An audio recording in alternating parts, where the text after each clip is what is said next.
Hello everyone, my name is David Harold and I'm going to be discussing some of the issues concerning the Department of Veterans Affairs, more importantly at the regional office where the claims are being processed. The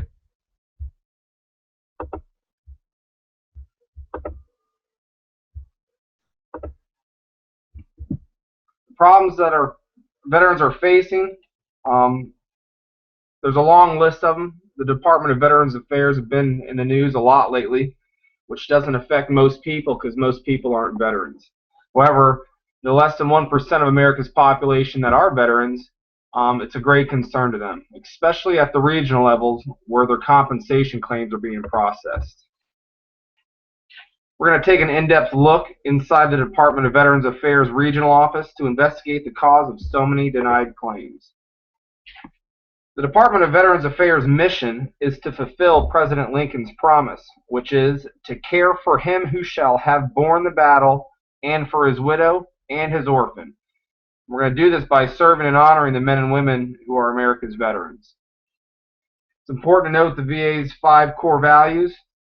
They are integrity, commitment, advocacy, respect, and excellence.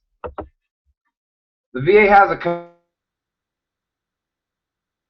and those first because that's exactly how they define themselves.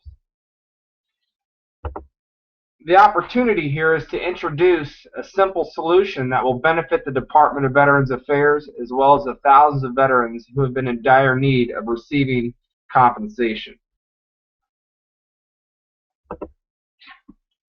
The current situation, as you can see from the bar graphs here, the numbers of pending claims and backlog claims increased substantially from 2010 to 2011.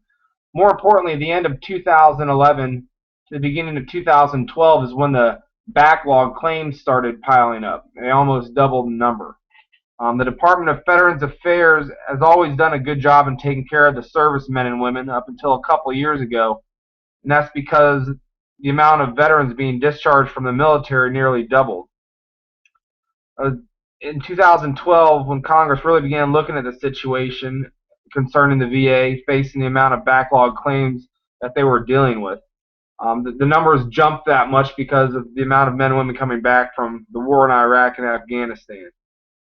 And in order for the VA to get this enormous number of backlog claims down to a manageable one, they needed to expedite them. The faster they expedited the claims, the faster the number of backlog claims would go down. Unfortunately, that caused a lot of errors, and the veterans are paying the price for that. The ironic thing is the Department of Veterans Affairs openly admits that it does make a lot of errors when evaluating the disability claims. Attorney General Gordon Espremar says the errors often result as a well-known practice at the VA called top sheeting. And that's basically when you take a look at the file, you look at the top pages of the file, then you ultimately come up with a decision. The fact that the Department of Veterans Affairs has already addressed this situation just shows how serious this is. And unfortunately, it just doesn't seem like there's a sense of urgency in order to fix this problem. The Board of Veterans Appeals found the agency at the regional levels makes 73% of, makes mistakes on 73%.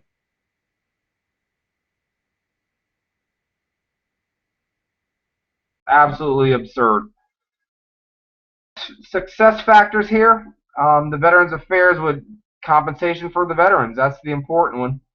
A shorter wait time on the processing of the claims, better efficiency at the regional levels, and ultimately reduce the denial error rate.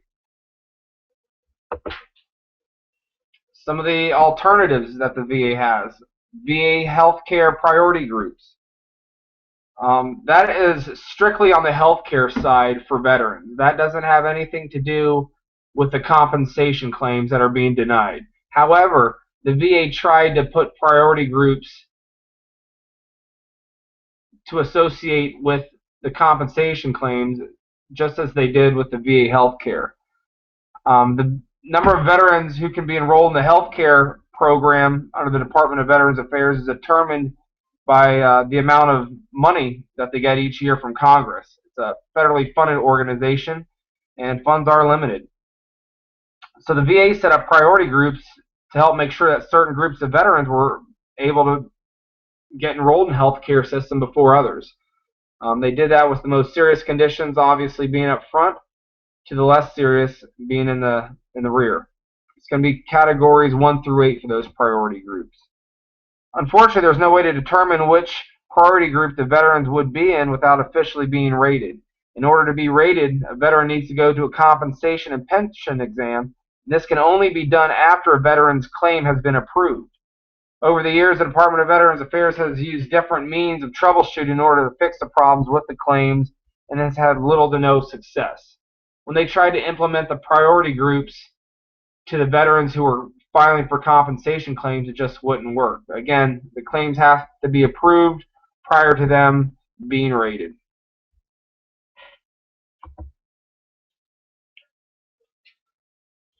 Strategic option that would benefit the Department of Veterans Affairs, it would be to cross-train the employees at the regional level with accredited service officers who submit the compensation claims. It's absolutely essential for these two divisions to work together seamlessly in order to benefit the veterans, and especially upholding the obligations that the VA has built itself upon. The service officers are the men and women who sit down with the veterans and help file compensation claims. They do the admin side of this. The employees at the regional level, however, they're not under the same protocol. They don't have the same requirements, schooling that the service officers do, so they don't read the claim the same way. And it's unfortunate because a lot of these claims are being kicked back, and the veterans are the ones that are suffering. The benefits and risks of the strategic option. First one, under the benefits, would be claims would be accurately reviewed. The denial error rate percentage is absolutely unacceptable. There's only one way to fix that, and that is to start from the source of the problem. The Department of Veterans Affairs is a federally funded organization, and there's moving parts to it. So to try and fix the entire organization at once would be impossible. That would just be too big of a problem to take on at once. But what you can do is start taking care of the problems at a lower level, at the state level, which is where the regional offices are at. Also, another benefit with the claims would be reviewed entirely. The whole term top sheeting in regards to why there are so many errors during this processing phase is absolutely asinine. The regional level should be held to higher standards than allowing its employees just to review one page of a claim, and when some claims can be several pages long. These entire claims need to be filled out. The veterans who have sacrificed so much are waiting for this compensation, and to think that their entire claim gets looked at one page prior to making a decision, it's just completely unfair to the veteran. The sacrifices that we voluntarily made in order to protect and support the Constitution, we deserve a lot more respect than that. Certainly more respect than just looking at the top page of our compensation claim.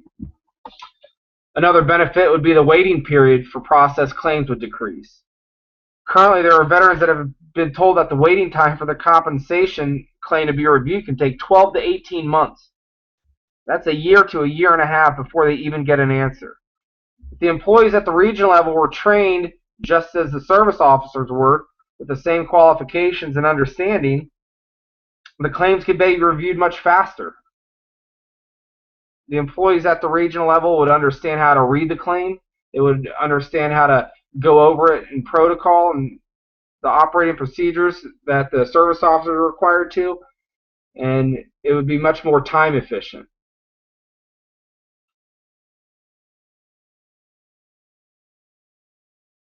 Another benefit would be the amount of backlog claims would decrease. Higher efficiency and effectiveness will obviously reduce the amount of backlog claims. Efficiency is the absolute key to this problem. The backlog claims would finally make it into the hands of the employees at the regional level so they could be reviewed. The amount of backlog claims, the number is just getting higher and higher, and it needs to be reduced. One of the most important benefits to this, me being a veteran myself, we would receive the compensation that we deserve. Veterans from all different generations suffer from an endless list of different conditions. Some are serious, some are not so serious. However, these conditions are service connected.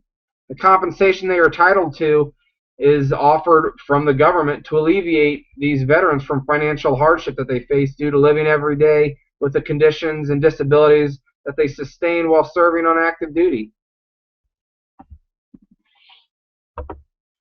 Some of the risks that are involved. Claims process could slow down while the cross-training is implemented. Whenever training is implemented in any organization, changes in the direction that the organizations go, there's always potential for the productivity to slow down until the training is complete and everyone else is on board. The amount of claims that are currently backlogged could possibly increase during this training process. However, the overall picture and the overall mission of this is to reduce the number of backlog claims and pending claims. So if it slows down at first, I firmly believe that that is a fair trade in order to reduce the number of backlog claims and especially the denial error rate. Cross-training could take up to 6 months. In order for a service officer, the man or woman who helps the veteran fill out the compensation claims, they must become accredited by the Department of Veterans Affairs. And there's a substantial amount of training and schooling that's involved in this. It can take up to 6 months.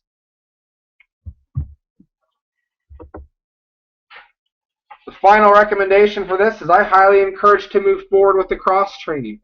This can be done in very small increments to start off with, so the overall productivity or lack thereof will not be compromised in any way.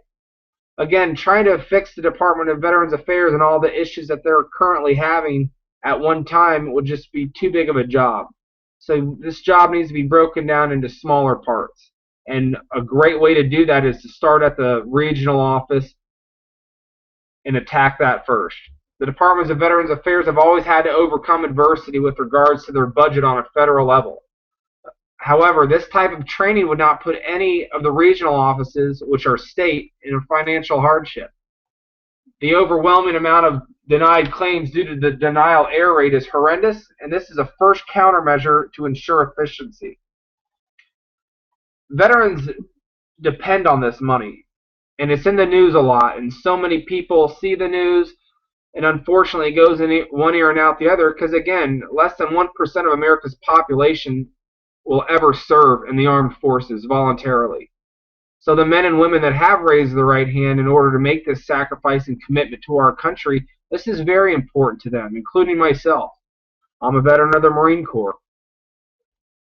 The compensation claims and the denial error rate and the waiting time, it can't continue like this. Veterans are dying.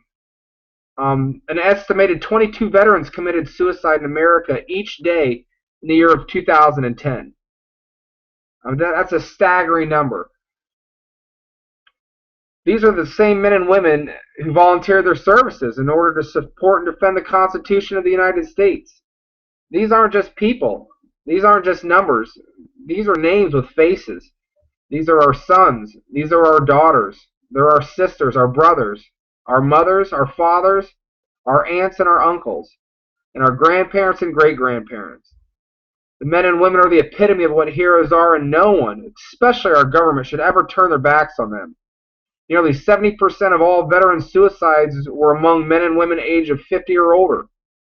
This is because there's so many younger veterans getting out of the armed services now that the brave men and women that fought for our country decades ago are being forgotten about, and it has to stop. I can't emphasize enough how important this is to each and every one of these men and women. They've made the ultimate sacrifice, some of them have. Some of them are making sacrifices each and every day, living with their ailments due to service-connected disabilities.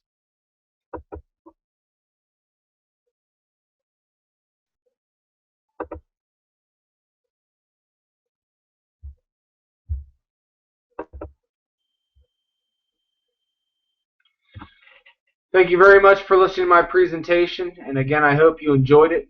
I hope all that information got a chance to go inside, and I hope you have a chance to think about what was presented here today. Thank you very much.